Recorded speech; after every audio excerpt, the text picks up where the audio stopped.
Hi, this is Tim of the 1916 Company. Welcome and thanks for logging on. We're talking watches, and all of these watches are for sale and in stock.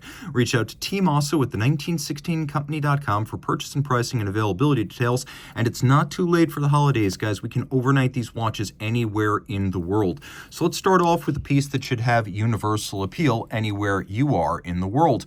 One of the latest releases from Vacheron Constantin, we have the Overseas Self-Winding in red gold with a lustrous and lovely evergreen dial. Now the rose gold hands indices, the Vacheron logo, the frame for the date on the metallic sunburst green dial, absolutely stunning. Now this is a twin strap watch, one in green rubber, one in green calfskin leather. On the wrist, it's an easy timepiece to wear.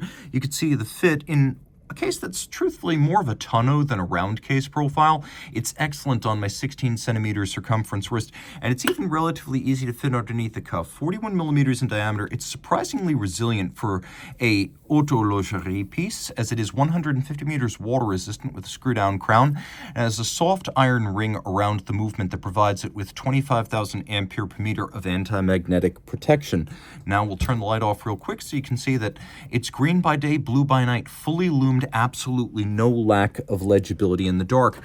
Back to the case back. The third generation Overseas, of which this is a member, was the first to feature a display case back, Geneva hallmark movement, and in-house movements, and that's exactly what we have right here. This is caliber 5100, twin barrels, 60-hour power reserve, automatic winding, Geneva hallmark finish, not just of movement, but also of the whole completed watch. That's been the case since about mid-2012. The watch features a quick release system. This is actually the second generation. You could see the trigger itself is easier to grab. It's been reprofiled, so you don't quite need a set of stylized and manicured nails to operate the system. It's a whole lot more user-friendly now. The watch includes a caliber that's nicely sized to fit this case back, and then a 22-karat rotor that features 4 separate finishings, and it's a 22-karat rotor, not 21, not 18, so Vacheron not pinching pennies. You can see the mirrored bevels living up to the legend of the Geneva hallmark. We've got a black polished cap surrounding the Kif shock protection spring. We have black polished screws, lovely stripes across the bridges. You can see the stripes. You can also see frosting, media blast, polish, snailing, and beveling, along with a little bit of a compass rose pattern on the rotor itself. A lovely watch and universally lovable. This is possibly the Vacheron of the modern era. The third generation Overseas, finally a true Nautilus and Royal Oak rival, and in some ways a better watch. That said, sometimes you can't beat the original, and back in 1976, Gerald Genta gave us the first Nautilus. That was the 3700. This is the 5740 1G. So this came out in 2018. This was the first ever Nautilus Perpetual calendar. First thing I really love is that it wears like a 5711 and a 5712, which is to say it's not as chunky as the chronographs or the annual calendar. So you have that lovely fluid and supple bracelet, 8.7 millimeters thick. It's a 40 millimeter case. It wears quite easily. It's got a little bit more of a saturated blue. It's not the gradient that you see on a 5711. Hands, indices, white gold. You can see it's a well-loomed watch. And while all Patek watches are now rated 30 meters, it is worth mentioning that when this came out, it was 60, and nothing has changed technically on the watch since then. It's still a screw-down crown. It's still the watch that was rated at 60 and suitable for surface swimming.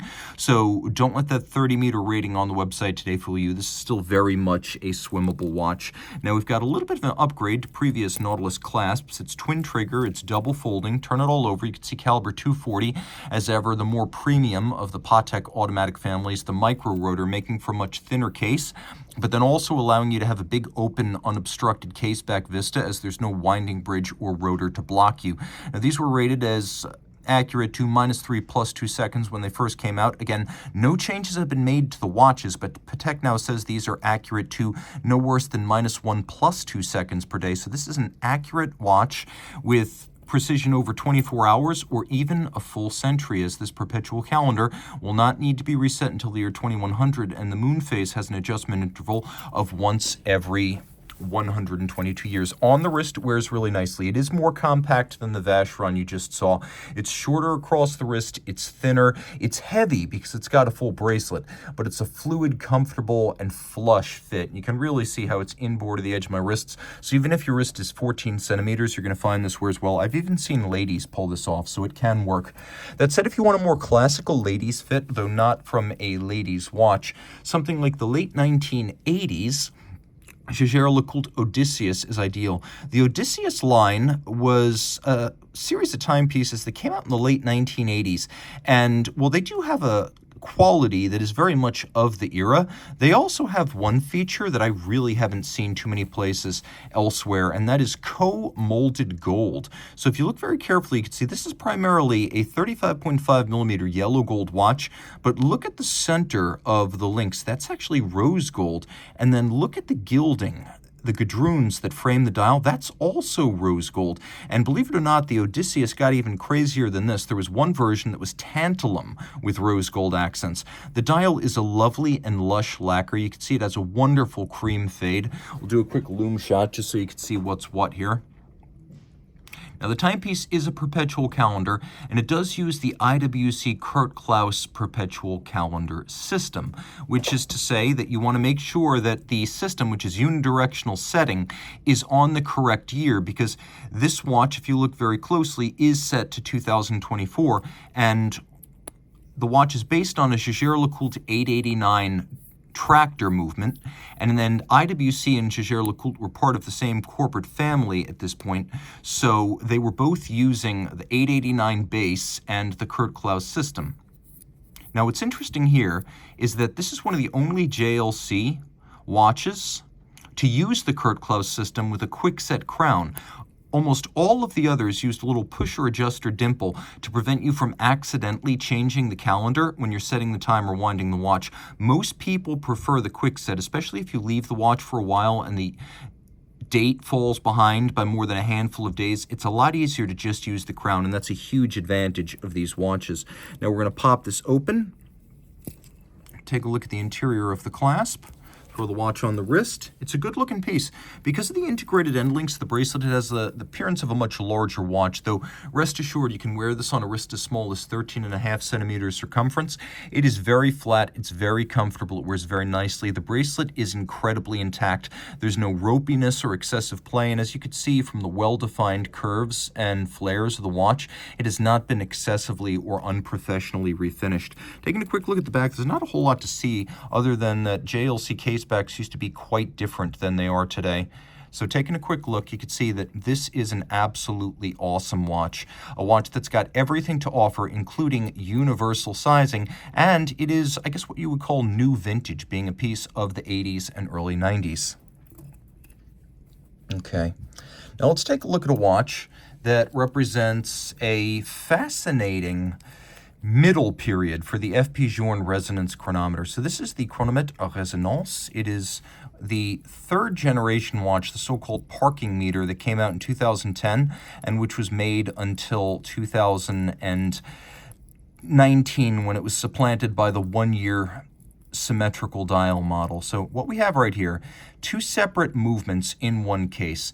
And so you've got this remarkable combination of independent power sources, drivetrains, escapements, and balances. And so there's really no mechanical link between them other than the fact that they share a base plate. The idea here is, as with pendulum clocks and metronomes that synchronize to each other when placed in proximity, these balance wheels will eventually synchronize and then they will beat in opposition, which is to say they don't turn in the same direction, they turn in coordinated opposite action. So if because of the orientation or a shock or a shake, one slows down, the other will speed it back up, and they will vary relative to each other by no more than 5 seconds per 24 hours. It is almost like a little piece of magic.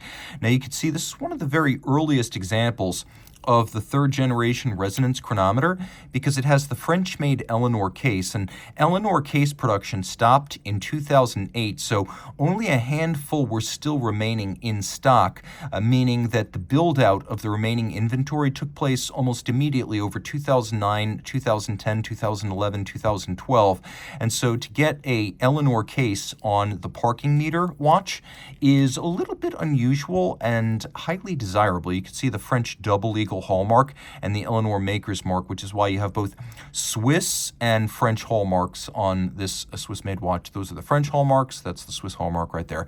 The movement's made of solid gold. The dial is made of white gold. Now, some people call this the parking meter. I'm just using that because it's the nomenclature that's common. I call it the winking watch because it kind of looks like the watch is winking at you. Now, we do have two independently settable time zones. The idea on this third generation watch was to create something that was more appropriate as a travel time watch, and in order to achieve that, Journe decided that a scrolling 24-hour dial on the left side would be ideal because it gives you AM/PM distinction for your reference time. Of course, resonance takes about 7 to 10 minutes to actually take purchase to coordinate the two sides and link them together. So you may wind up with seconds hands that are not actually synchronized. There is a flyback action that synchronizes them. We have a power reserve indicator. It's 42 hours for both sides. You wind both sides using the crown. What makes this watch additionally appealing is that it has an expensive option, which is the full folding clasp. Now you can see by the color of the metal here that Journe clasp internals are white gold, and then the buckle itself is made of platinum, and you can really see the difference in tone. Super white versus a little bit warmer. That's the difference between non-rhodium plated white gold in its raw form and actual white platinum. The watch is 40 millimeters in diameter. It's 48 lug to lug. It's about 10 thick. It's a really appealing watch. There's a lot of contrast and action on the dial side. There's the media blasted white gold dial base and these little polished, and I mean mirror polished bezels surrounding the time telling dials. A lot to love about this watch. I've always adored this generation of the timepiece most, and while it was considered unfashionable when launched, it's subsequently become a bit of a hot item as people look more kindly on it in retrospect, since it is the most distinctive of the Resonance series. Okay, so guys, tell me, can you identify this just by the lume? At least the brand, if not the model. First, let me show you what this watch looks like if you set it in the dark. An absolute circus. Planetary style display where everything rotates relative to the center, but also relative to its own axis. Now you can see the hour is 7, the minute is 60, and we are in the first half of the, well, here we are right here. We're in the second half of the fourth arc after the weekend, which means we are looking at 7 p.m. on a Thursday. So let me demonstrate what you're looking at and then go into detail. This is the Ressence Type 3 White, a model that came out in 2019. This is the 2019 version. There's a 2024.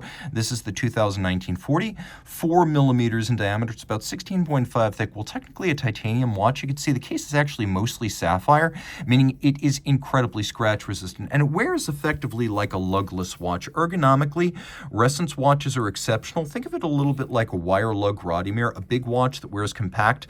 Ressence founder Benoit Mintiens, he's Belgian. He designs these out of Antwerp. They are made in Switzerland.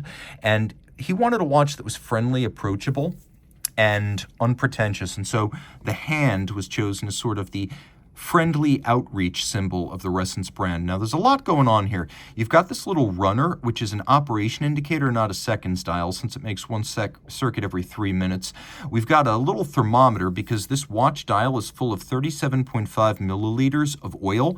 The idea being the sapphire and the oil have the same index of refraction, so you can read the watch accurately from any angle. Now, we do have a little date indicator at the bottom and a day indicator, so it's also a date 8, and it's got your seconds, hours, and minutes, so it's a regulator. A thermometer to monitor the temperature, high or low, of the oil. There are 7 bellows that allow the oil to expand or contract, so you don't have to worry too much about that.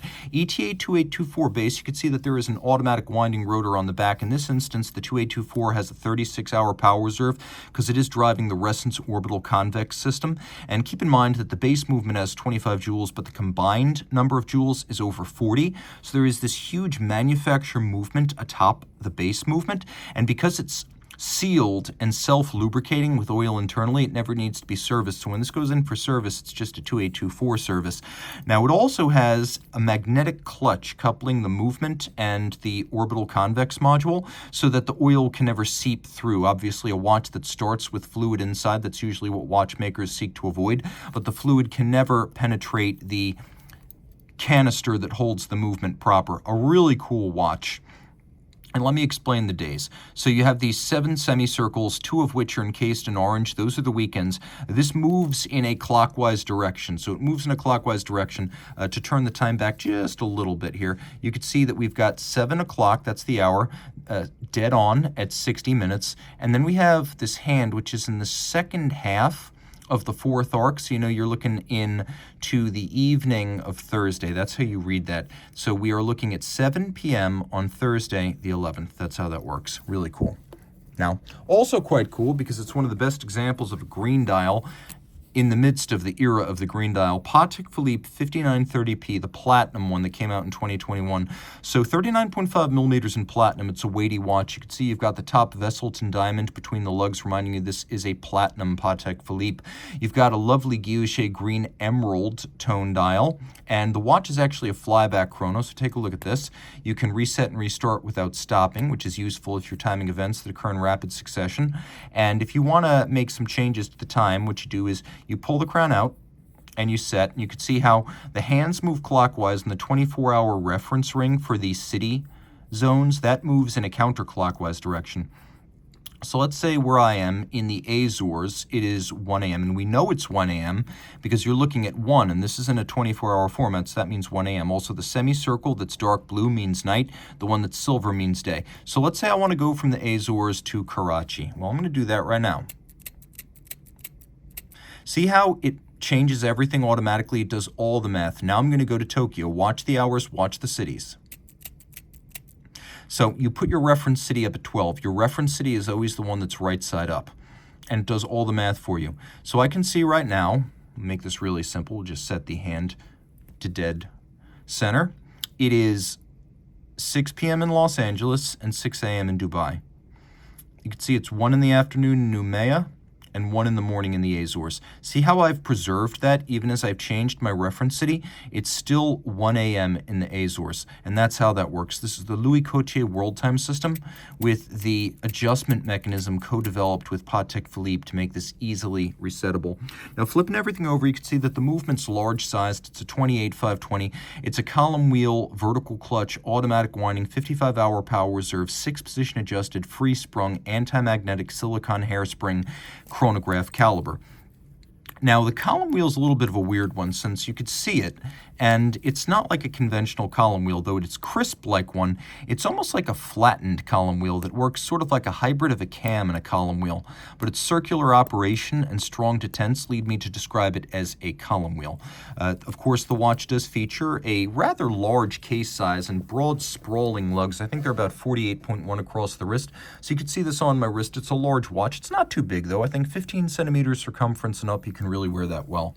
And I'm ending with the most affordable watch in today's program, but I'm also going to advise you that I find it the most interesting and the coolest. So in 2020, Citizen Group, which owns Bulova and by extension the old Accutron brand, they launched something called the Accutron Spaceview 2020. Now this is a precisionist style quartz watch. This is not a tuning fork watch like the original Bulova Accutron. A little bit of backstory. In 1960, the Bulova Watch Company of America used a system developed by Swiss watch engineer Max Hetzel, employing an integrated circuit transistor controlling a tuning fork that worked as a servo, indexing a drivetrain, a mechanical drivetrain, capable of achieving 1 second per day. It was called a tuning fork watch. And so it was battery powered, but nothing like, for example, the previous Hamilton caliber 500s and 501s.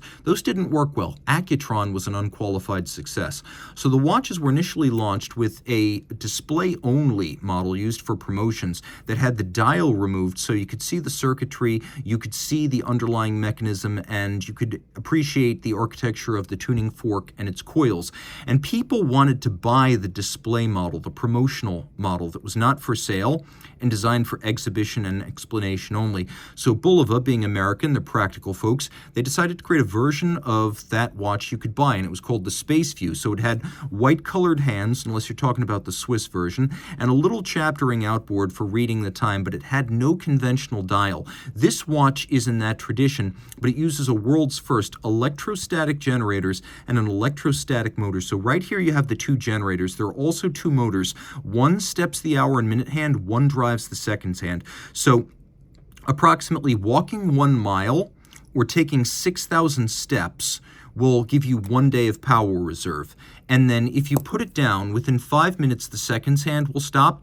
If you leave it for more than 10 days, it goes into a full shutdown mode, in which case, if it is fully energized at the beginning, it can then sit for 2 years and start back up. Now, if it's only been sitting for between 5 minutes and 10 days, but not 10 days quite yet, when you pick it up, the seconds hand will move back to its correct position because the integrated circuit remembers where all 3 hands are supposed to be. Now, we also have those 2 motors, one of which is visible. So this is the electrostatic motor. A little bit about electrostatics. Generators, either AC or DC, they work by rotating a coil of copper through a magnetic field. This induces an electrical current, which, depending on the commutator used, is going to be either alternating current or direct current. But what's key there is that you are creating a current by moving electrons through a magnetic field. This is much more like when you're a kid and you rub your socks on the floor or on the carpet at home and then you shock your parents or your siblings. This is frictional electricity. And so this is all assembled in a clean room because the conditions for assembling these generators and the motor are exacting. So the motor is using that static electricity that's held in a capacitor. And there are several different versions of the Bulova Precisionist.